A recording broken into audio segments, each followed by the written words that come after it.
itu menakwilkan. Jadi kalau antum ingin menafsirkan, jangan tafsirkan seenak antum. Dibawa pada pemahaman yang beda dengan makhluk. Sebetulnya, inti pembahasannya, pemikirannya sama. Apa di antara kesamaannya? Jangan samakan sifat Allah dengan sifat makhluk. Tanzihu sifatillahi subhanahu wa ta'ala al-khaliq min sifatil makhluk. Menyucikan sifat Allah dari sifat makhluk. Ada yang mengatakan sudah istiwa itu artinya bertempat. Allah punya tempat, tempatnya di arasy. Yang punya tempat itu makhluk. Allah tidak dibatasi dengan tempat. Kalau Allah punya batas tempat, artinya Allah sama sifatnya dengan makhluk. Ya, artinya mujassam. Mujassam itu menempat. Kalau sudah punya tempat, berarti menempat. Menempat sama dengan makhluk. Gak boleh. Kalau Allah kemudian butuh tempat, berarti punya kebutuhan. Sedangkan Allah maha luas, laisa kamitslihi syai'.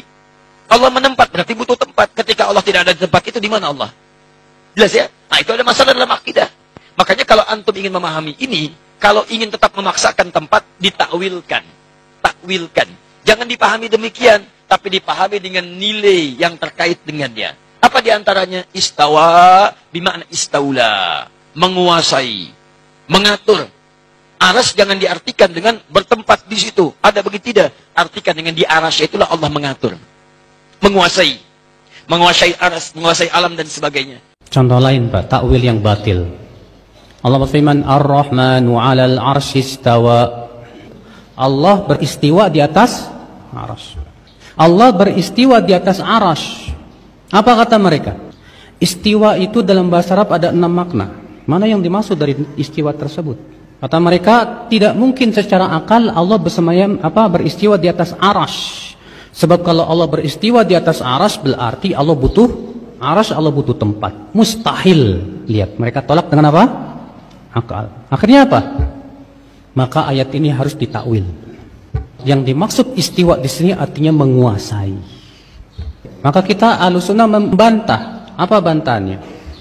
Betul, istiwa itu ada 6 makna. Kalau istiwa doang, istawa, yastawi itu ada 6 makna. Tapi kalau istawa setelahnya ala, maknanya hanya 1. Itu ala wartafa, tinggi. Sedangkan dalam ayat ini istawanya dengan ala. Ar-Rahman alal arsyis tawa. Sehingga maknanya hanya 1. Allah tinggi di atas arash. Cuma masalahnya, Pak, mereka menolak keyakinan ini hanya karena akal. Menurut akal mereka nggak mungkin Allah di atas arash. Karena kalau Allah di atas arash berarti Allah butuh arash. Kita katakan ini konsekuensi yang batil. Karena keberadaan Allah di atas arash tidak sama dengan makhluk. Sebagaimana Allah mendengar, makhluk mendengar, apakah berarti sama mendengarnya Allah dengan mendengarnya makhluk? Tidak. Demikian pula istiwanya Allah tidak sama dengan istiwanya makhluk. Kalau makhluk istiwa di atas sesuatu, makhluk butuh kepada tempat itu. Sedangkan Allah tidak. Makanya tidak ada konsekuensi seperti itu, Pak.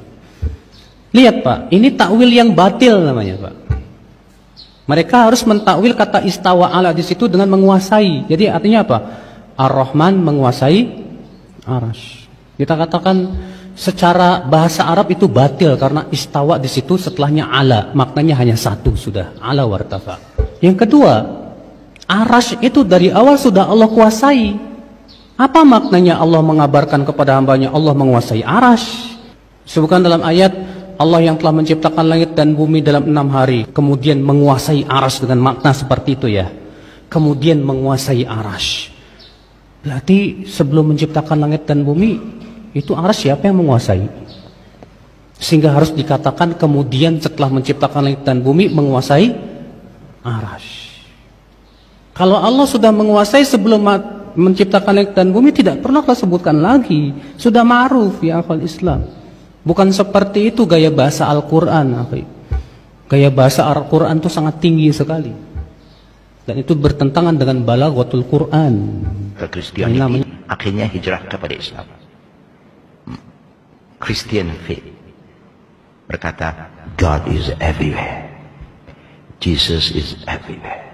Jesus is in you, in me. Itu akidah An-Nasara. Terbawa-bawa oleh kita. Kita kalau Allah kata saya di mana-mana, kita no problem. Bukan, no problem. Tapi Allah kata huwa fis sama. Oh, kamu kata Tuhan bertempat. Bukan saya yang kata, Tuhan yang kata. Yuk tak percaya, yuk jumpa dia, yuk tanya dia. Itu saja. Saya tak cakap apa. Ini Allah yang cerita tentang keadaannya. Bukan saya hanya beriman dengan firman-Nya. Dia turun. Bukan, dia turun. Banyak cerita turun. Artinya dia mesti di atas baru turun. Ikut akliyah pun. Dan subhanallah, fitrah tauhid ini, mengetahui Allah itu esa dan Allah itu di langit, itu fitrah. Saya pernah itu bilang, kalau bapak ibu punya anak kecil, baru 2 hari lalu kemarin subhanallah, saya juga praktikin kepada anak saya yang baru 2 tahun, ngomong pun belum bisa. Saya duduk sama istri, kemudian anak-anak lagi main di depan saya, kemudian datang yang paling kecil. Kemudian saya pangku anak itu. Sambil ngobrol bercanda-bercanda, dia belum bisa ngomong, saya baru ajar kata-kata. Terus tiba-tiba tidak di benak saya. Saya bilang, istri saya, coba dengar ya, kita tanya. Di mana Allah nak? Ngomong aja belum bisa. Subhanallah, alami tangannya begini. Tunjuk ke langit. Dan hampir semua anak saya coba praktikin itu. Semuanya, di mana Allah? Tunjuk ke langit. Padahal dia belum faham. Fitrahnya ada. Mengenal Tuhannya itu ada. Ini pernah diajarkan oleh dosen kami di Madinah. Dia bilang semua anak-anak yang belum rusak fitrahnya, kalau ditanya dia akan tunjuk ke langit. Padahal dia tidak faham itu. Mungkin secara zahir dia tidak faham, tapi ternyata seperti itulah secara alami orang tahu Tuhannya. Allah SWT dan Allah itu. Daripada makhluknya termasuk arsy. Kalau Allah di atas arsy, berarti Allah bergantung kepada makhluknya, yaitu arsy. Bagaimana ini Ustadz? Wahai orang-orang yang menyatakan itu, yang mengatakan Allah di atas arsy, siapa? Allah. Apakah kalau Allah yang mengatakan di atas arsy, salah kita mengatakan Allah di atas arsy? Sementara yang mengatakan Allah di atas arsy itu Allah itu sendiri. Malakum kaifa tahkumun? Ada apa dengan kalian? Membuat patokan hukum yang aneh. Saya katakan sesuai dengan yang Allah katakan, saya salah. Lalu apa yang benar? Kalau saya nanti ditanya oleh Allah di akhirat, kenapa engkau berkeyakinan aku di atas arsy? Seandainya itu yang Allah tanyakan nanti kepada saya di akhirat, saya akan menjawab karena engkau di dalam Al-Quran mengatakan engkau di atas arsy. Lalu apa jawabanmu wahai muslim? Ketika Allah nanti bertanya kepadamu, kenapa engkau tidak meyakini aku di atas arsy? Padahal aku telah katakan di dalam Al-Quran, aku di atas arsy. Coba siapkan jawaban dari sekarang. Cari jawaban yang bisa menyelamatkan anda di akhirat. Ya akhi, bagaimana anda tidak mau meyakini sesuatu yang Allah nyatakan tentang dirinya? Apakah anda lebih tahu tentang Allah dibanding Allah itu sendiri? Bukankah Al-Quran Allah turunkan untuk pedoman? Bukankah Allah menurunkan Al-Quran untuk diikuti? Bukankah akidah yang Allah nyatakan di dalam Al-Quran harus dijadikan akidah dan keyakinan? Oleh karena itu, melangkahlah dengan Al-Quran. Al-Quran menyatakan, nyatakan seperti yang ada di dalam Al-Quran. Al-Quran tidak menyatakan, jangan mencoba-coba menyatakan sesuatu yang tidak dinyatakan di dalam Al-Quran. Ini akidah yang benar. Begini cara bermuamalah yang benar. Begini cara mengambil ilmu yang benar dari Al-Quran. Allah mengatakan Allah di atas arsy. Namun Allah tidak mengatakan di dalam Al-Quran, Allah membutuhkan arsy. Dari mana anda punya keyakinan? Kalau kita keyakini Allah di atas arsy, berarti Allah butuh arsy. Di mana Allah mengatakan itu di dalam Al-Quran? Di mana kami menyatakan akidah yang seperti ini? Di dalam kajian-kajian kami. Tolong cari. Anda bertemu saya menyatakannya, potong leher saya.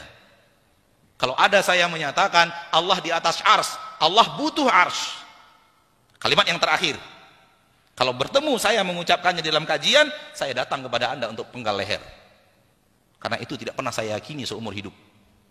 Bahkan saya meyakini Allah di atas arsy, arsy butuh Allah.